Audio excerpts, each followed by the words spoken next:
Aujourd'hui, je vous propose un jeu. Tandis que la France ne traduit pas toujours ses titres de films et les laisse par l'acheter possiblement en anglais, les Québécois, eux, traduisent absolument tout. Et souvent, c'est pas à leur avantage. Parmi les 15 titres de films que je vais vous proposer, le but, c'est de définir quels sont les pires titres de films, que ce sont les Français ou les Québécois. Et c'est parti, on commence de suite. On a en français Fast and Furious et on a en québécois Rapide et Dangereux.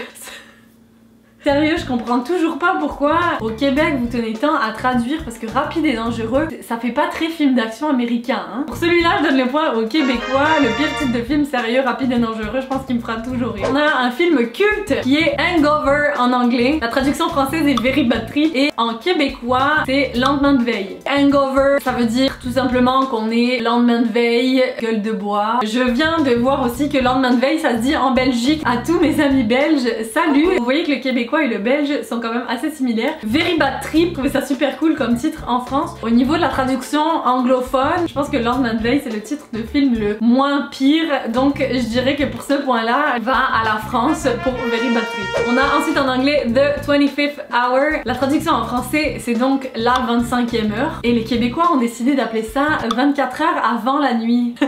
Sincèrement. Le Québécois qui a traduit le titre de ce film-là, il s'est dit quoi? Hey, S7, au Québec, on n'est pas cave, ok? Fait qu'on va pas prendre notre public pour des caves. 25e heure, là, ça existe pas. Donc on va mettre juste qu'il y a 24 heures avant la nuit. Ah ouais, c'est bien, tu sais. Pour le coup, je donne la pire traduction au Québec. Quoi chercher compliqué quand on peut faire simple? Pour le 4e film en américain, c'est American Pie. La traduction française n'existe pas, en fait, c'est American Pie. Et en québécois, la traduction c'est Folie de graduation. Ça donne un peu moins envie de regarder le film. Pour le coup, je pense que ça a été mieux de pas traduire que de traduire en Folie de graduation. Je donne le point aux Québécois. Chérie, j'ai agrandi le bébé et en québécois, on a Chérie, j'ai gonflé le bébé. Sachant que en France, le terme gonfler, c'est tout simplement gaver, c'est d'être tanné. C'est ridicule comme titre de film. J'ai gonflé le bébé, j'ai gonflé, je vois juste comme un énorme truc volé, un peu comme Kirby. Sérieux là, ce point-là, je le donne aux Québécois pour le film suivant. Alors ça reste dans la même série. Chérie, j'ai rétréci les gosses. Je viens de réaliser toute la signification en québécois. Et en québécois, on a Chérie, j'ai réduit les enfants. En fait, à savoir que les gosses au Québec, ce sont tout simplement les testicules. Chérie, j'ai rétréci les gosses. Là, finalement, c'est vrai qu'on a moins l'image au Québec des enfants qui ont été rétrécis. Donc là, c'est assez limite au niveau de la traduction du titre du film. En France, ça marche bien, mais au Québec, ça marche pas du tout. On peut réduire un prix, mais réduire une taille, non. Pour le coup, juste parce que je vis au Québec, je vais mettre la pire traduction au français, même si j'ai grandi avec ce film-là. Chérie, j'ai rétréci les gosses. Je viens de réaliser la toute autre signification. Imagine tout de suite la belle affiche de film.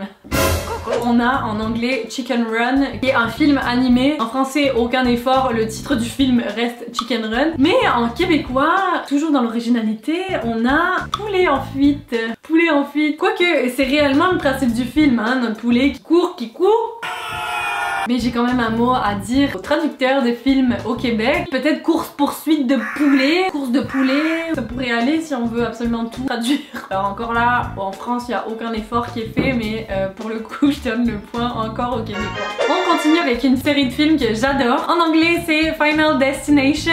Et là, entre le Québec et la France, on n'est pas d'accord au niveau de la traduction. En France, on a Destination Finale. Au Québec, on a Destination Ultime. On parle la même langue, mais on n'est pas capable du tout de trouver un terrain d'entente. Pour celui-ci, je dirais qu'en termes de fidélité, Destination Finale, c'est celui qui est le plus adéquat au niveau des termes utilisés. Je donnerais un point pour le Québec, encore une fois, juste parce que c'est pas fidèle au titre américain. En France, on a tout simplement Dirty Dancing, belle traduction. Au Québec, on a Danse lascive. Je donne encore là un point au Québécois pour la pire traduction. En anglais, on a The Nutty Professor. En français, ça a été traduit par le professeur foldingue. En québécois, on a Nigo de professeur. Sérieusement, quand je vois l'affiche, j'ai pas du tout envie d'aller voir ce film. Hein. Professeur foldingue, ça donne une petite dose de folie, mais Nigo de professeur, on voit vraiment le gros cave, quoi. Je donne le point au Québec. Toy Story, en québécois, le titre est Histoire de jouets. Pour l'anecdote, je venais d'arriver au Québec et dans une conversation, on me demande si je connaissais Histoire de jouets. Hey, tu connais Histoire de jouets? Non, c'est quoi? Mais si, le film super connu avec Buzz Lightyear. Ça me dit rien. Vous l'avez pas en France? C'est les jouets qui parlent avec Woody et Buzz. Ah, tu parles de Toy Story. Ah, c'est vrai. Vous les traduisez pas les films en France? Mais comment tu l'as appelé Buzz? Au Québec, c'est Buzz Lightyear. Pourquoi? C'est quoi chez vous? Ben en France, c'est Buzz l'éclair.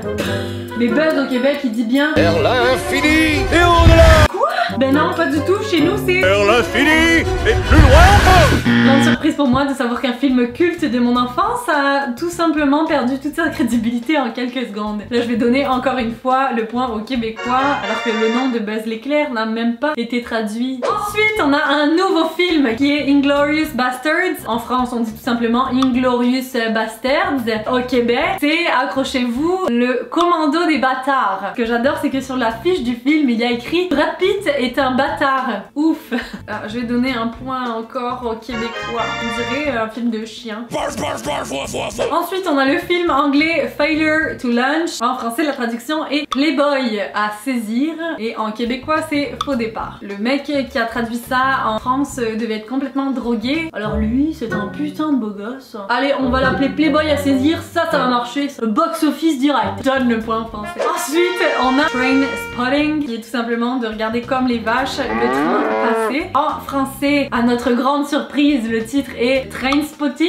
En québécois, ça donne Ferrovipat. Le mec était gelé ben raide. Moi, j'imagine juste le québécois assigné à traduire ce film. Ok, fait que là, ça parle de train. Fait que le train, c'est ferroviaire. Est-ce qui c'est qui regarde des trains passer comme des vaches? Ben, il y a juste des psychopathes. Fait que on contracte ça. Ça fait Ferrovipat, c'est bon. Ah ouais, ça va vendre. Moi, je vais aller manger une poutine. Ferrovipat, les gars, c'est quoi? Là, je donne encore le point aux Québécois. Allô? Ensuite, on a le film About Mary. En France, on a appelé ça Marie à tout prix. Et au Québec, c'est Marie à je ne sais quoi. Ça a absolument rien à voir avec le titre original. En France, on s'est dit, elle a du sperme dans les cheveux. Ah ouais, ça va donner. Alors, c'est Marie à tout prix. Tout le monde la veut, quoi. On va foutre le prix au max. Hein. Au Québec, la traduction a dû se passer comme ça. Il n'y a aucune autre explication. Marie, là, c'est a du sperme encore lisse dans la face, là. Mais tu sais, on veut que ce soit accessible au grand public. On va dire que Marie, elle a un je ne sais quoi dans les cheveux, là. Ouais, tu sais, en production, ils ont dû utiliser du gel pour ses cheveux, mais là, ils font croire que c'est du sperme. Nous, on niaise pas le public, là. On dit vraiment la vérité. Genre, on va pas s'avancer, là. On est prudent, là. Ouais. Ça, c'est marketing, ça. Ouais. Du coup, je donne le point encore aux Québécois. Pour ma part, ce sont les titres de films québécois qui ont la pire traduction. Notez dans les commentaires, selon vous, qui a la pire traduction de film. Est-ce que ce sont les Français ou les Québécois? Donnez-moi d'autres exemples de traductions qui vous a bien fait rire. Si cette vidéo vous a plu, mettez un petit like et n'oubliez pas de vous abonner. Partagez à votre ami français ou québécois cette vidéo. Et moi, je vous dis à la semaine prochaine. Je vous aime.